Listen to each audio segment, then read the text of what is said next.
Shalom, selamat berjumpa kembali dalam pelajaran Pendidikan Agama Kristen dan Budi Pekerti kelas 9. Tema kita kali ini adalah Mengenal Gerejaku. Pada perjamuan terakhir bersama murid-muridnya, Tuhan Yesus berdoa agar para murid dan pengikutnya tetap bersatu. Yohanes 17 ayat 21 mengatakan, supaya mereka semua menjadi satu sama seperti Engkau ya Bapa di dalam Aku dan Aku di dalam Engkau, agar mereka juga di dalam kita, supaya dunia percaya bahwa Engkaulah yang telah mengutus Aku. Tampaknya sejak awal sekali Tuhan Yesus sudah menyadari bahwa murid-muridnya akan terancam perpecahan. Doanya menunjukkan bahwa kesatuan murid-murid dan pengikutnya sangat penting, karena kesatuan itu mencerminkan kesatuan Yesus dengan Bapanya di surga. Dengan kesatuan itu juga para murid memberikan kesaksian mereka kepada dunia. Namun, pada kenyataannya kita dapat melihat bahwa perpecahan juga tetap terjadi. Dalam Kisah Para Rasul 15 menyebutkan, bagaimana gereja perdana dihadapkan dengan sejumlah pertanyaan berat yang mengancam gereja untuk terpecah. Menyikapi berbagai pertanyaan-pertanyaan yang berat dan dapat mengancam perpecahan gereja, pada akhirnya dibuatlah satu konferensi apostolik atau yang dikenal dengan Konsili Yerusalem pada tahun 50. Pada akhir persidangan itu dicapai kesepakatan untuk memberlakukan peraturan minimal untuk orang Kristen. Mereka harus menjauhkan diri dari, yang pertama, makanan yang dipersembahkan kepada berhala. Yang kedua, darah. Yang ketiga, daging binatang yang mati dicekik. Dan yang keempat, percabulan. Keempat peraturan ini sudah dianggap cukup untuk seorang Kristen, sehingga menjadi Kristen tidak berarti menjadi Yahudi terlebih dahulu.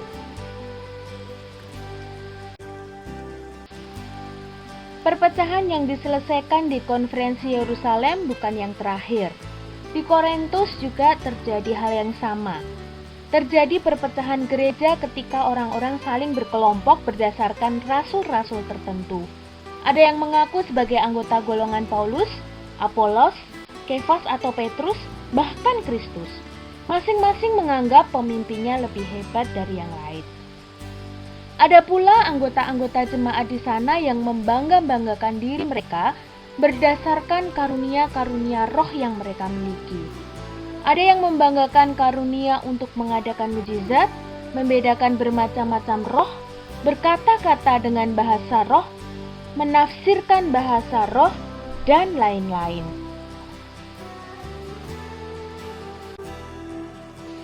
Perpecahan berikutnya terjadi antara gereja timur atau gereja Katolik Timur atau yang disebut gereja Ortodoks dengan gereja barat atau gereja Katolik Roma pada tahun 1054. Perpecahan itu terjadi ketika gereja-gereja di timur merasa bahwa gereja barat telah menambahkan kata filioque pada pengakuan iman Nisea Konstantinopel. Sehingga kata-kata kami percaya kepada Roh Kudus yang keluar dari Sang Bapa dan Sang Anak. Kata-kata dan Sang Anak dirasakan oleh gereja timur sebagai suatu pelecehan terhadap Roh Kudus dan menjadikannya lebih rendah dan tidak lagi sejajar dengan Sang Anak. Bisa dikatakan bahwa perpecahan antara gereja dan timur dan gereja barat terjadi karena perbedaan penafsiran terhadap ajaran.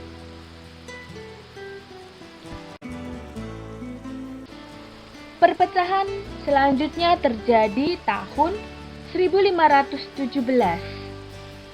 Martin Luther memakukan 95 dalil yang ditulisnya dan ditempelkan di pintu gereja di Wittenberg. Ia mengkritik praktik-praktik yang dilakukan oleh gereja pada saat itu. Misalnya, penjualan surat-surat pengampunan dosa, pengumpulan relikui-relikui orang-orang kudus untuk meningkatkan kesempatan-kesempatan untuk lepas dari api penyucian.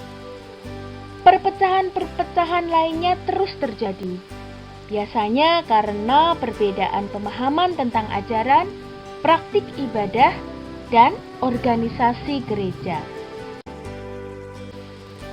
Penempelan 95 dalil di pintu gereja Wittenberg oleh Martin Luther dikenal sebagai era reformasi.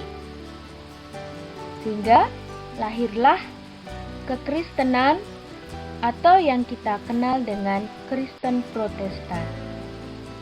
Martin Luther memberikan 3 pemikiran teologinya, yaitu sola gratia, sola fide, dan sola scriptura. Sola gratia berarti berpegang bahwa keselamatan merupakan anugerah dari Tuhan. Gratia, grace, anugerah. Manusia tidak dapat menyelamatkan dirinya sendiri. Jadi kita selamat itu merupakan anugerah dari Tuhan. Sola fide, berpegang bahwa keselamatan yang datang hanya melalui iman. Fide berarti iman. Iman di dalam Yesus sebagai Kristus bukan melalui perbuatan baik. Sola scriptura berarti mempertahankan bahwa Alkitab, scriptura berarti Alkitab, bukan tradisi gereja atau interpretasi gerejawi dari Alkitab. Alkitab adalah sumber otoritas final untuk semua orang Kristen. Sehingga kita bisa mengatakan bahwa Alkitab merupakan pedoman hidup kita sehari-hari. Setelah reformasi, banyak misionaris pergi mengabarkan Injil ke berbagai penjuru bumi. Menurut sejarah, di Kota Baru, Sumatera Utara pernah hadir kekristenan Nestorian yang berasal dari Suriah. Rupanya orang-orang Kristen Nestorian ini terasing dari masyarakat sekitar. Mereka hidup menurut tata cara, bahasa, dan budaya bangsa Suriah. Sehingga lambat laun kekristenan Nestorian yang ada di Kota Barus ini menjadi hilang. Abad 16, bersama dengan orang-orang Portugis dan Belanda yang datang mencari rempah-rempah ke Indonesia, kekristenan terbentuk, yaitu ada kelompok Katolik Roma dan juga Protestan, sesuai dengan agama orang Portugis dan juga Belanda. Di berbagai wilayah di Maluku dan belakangan di Nusa Tenggara Timur, persaingan kaum kolonialis Portugis dengan Belanda kemudian juga melahirkan persaingan antara gereja Katolik Roma dan gereja-gereja Protestan. Misalnya ketika orang-orang Portugis dikalahkan Belanda di Maluku, mereka melarikan diri ke timur-timur dan juga ke Flores.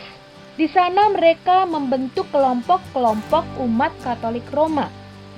Sementara orang-orang Katolik di Maluku yang banyak dipaksa Belanda pindah menjadi Kristen Protestan.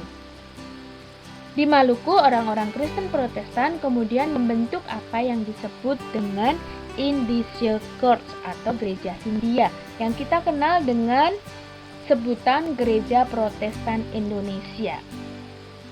Kemudian datang pula berbagai macam sendeling, misionaris, pekabar Injil yang hadir di Indonesia, membawa kekristenan.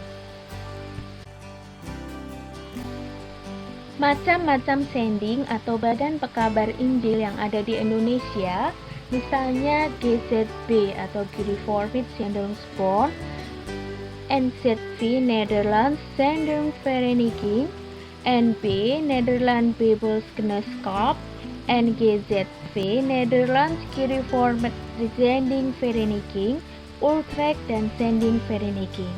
Umumnya melahirkan gereja-gereja yang beraliran Calvinis.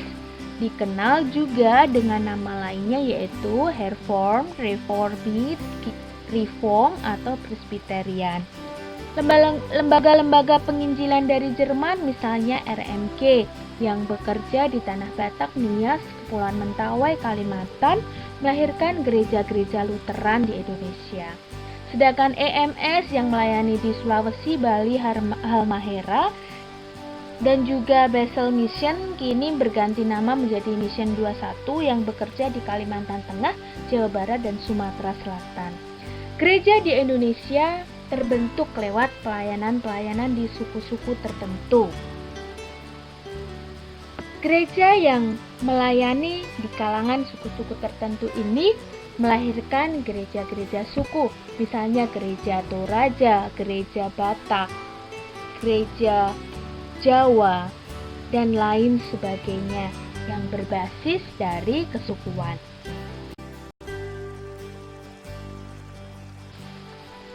Untuk menghindari perpecahan lebih lanjut, tanggal 25 Mei 1950 berkumpul 22 gereja Protestan di Indonesia dan mendirikan Dewan Gereja-Gereja di Indonesia. Sekarang sudah berganti nama menjadi Persekutuan Gereja-Gereja di Indonesia atau yang kita kenal dengan sebutan PGI. Saat ini mencapai anggotanya kurang lebih 88 gereja. Selain PGI ada pula sejumlah organisasi antar gereja, misalnya PII, Persekutuan Injili Indonesia, PGLII, Persekutuan Gereja-Gereja dan Lembaga-Lembaga Injili Indonesia, PGPI, Persekutuan Gereja-Gereja Pentakosta Indonesia, PBI, Persekutuan Baptis Indonesia, dan GMAHK atau Gereja Masehi Advent Hari ke-7. Di kalangan Gereja Katolik Roma kita mengenal KWI atau Konferensi Wali Gereja Indonesia, yaitu Perhimpunan Para Uskup Gereja Katolik Roma di Indonesia.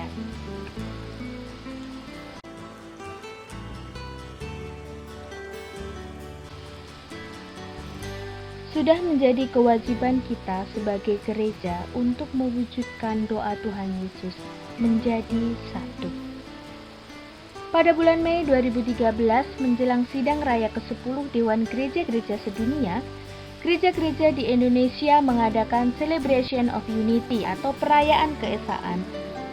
Sebagai acara pendahuluan sidang raya tersebut yang diadakan di Jakarta. Acara ini diikuti oleh semua lembaga-lembaga gereja yang ada di Indonesia. Bersatu tidak berarti gereja-gereja itu melebur menjadi satu gereja saja, melainkan bersatu dalam arti satu jiwa dan satu hati, mengutamakan pelayanan kepada sesama demi nama Tuhan Yesus Kristus. Nabi Yeremia memberikan nasihat bagi orang-orang Yahudi yang tinggal di pembuangan Babel supaya mereka mengusahakan kesejahteraan kota. Yeremia 29 ayat yang ke-7. Usahakanlah kesejahteraan kota kemana kamu aku buang, dan berdoalah untuk kota itu kepada Tuhan, sebab kesejahteraannya adalah kesejahteraanmu. Surat ini dikirim oleh Nabi Yeremia pada saat orang-orang Yahudi berada di Babel. Mereka membentuk kelompok-kelompok eksklusif dan tidak mau bergaul dengan masyarakat setempat. Mereka marah kepada orang-orang Babel yang telah membuat mereka menderita dan membawa mereka ke negeri asing, negeri pembuangan yang ada di Babel. Namun demikian, dari apa yang dikatakan oleh Nabi Yeremia, kita dapat menyimpulkan bahwa mereka tidak boleh hidup eksklusif dan tidak peduli dengan masyarakat di sekelilingnya. Dalam kehidupan kita saat ini, gereja pun harus sadar bahwa gereja hadir di dunia bukan hanya untuk dirinya sendiri. Gereja hadir untuk menjadi berkat bagi kota, bahkan seluruh dunia. Itulah sebabnya banyak gereja yang terlibat dalam gerakan-gerakan untuk menolong orang lain. Beberapa gereja di Indonesia aktif dalam kegiatan untuk melestarikan lingkungan hidup. Dan dengan demikian membuat dunia yang kita diami ini menjadi lebih layak dan lebih damai. Hal itu pun akan menolong kita untuk melestarikan semua alam lingkungan yang ada di bumi ini.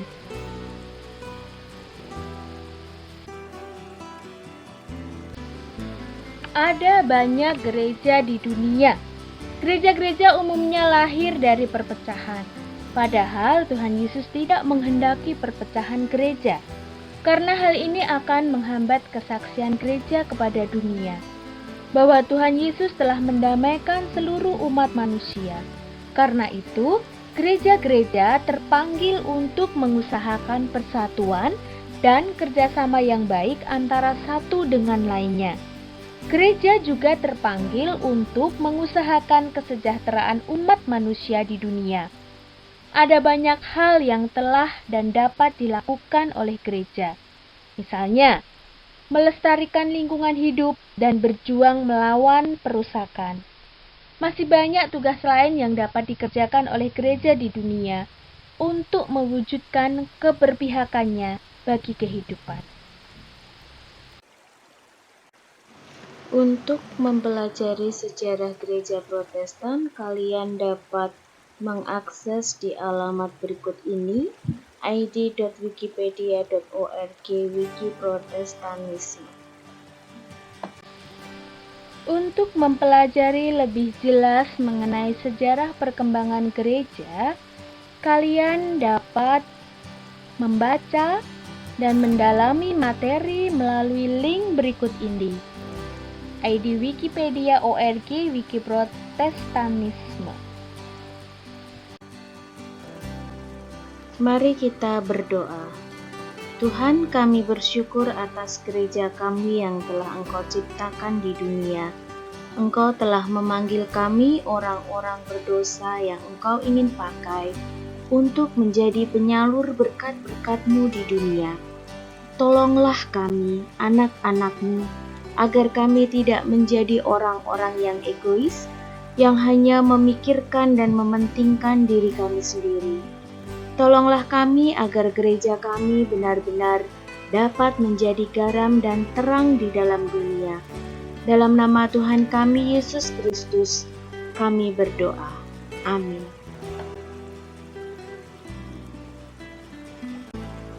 Demikian paparan materi mengenal gerejaku.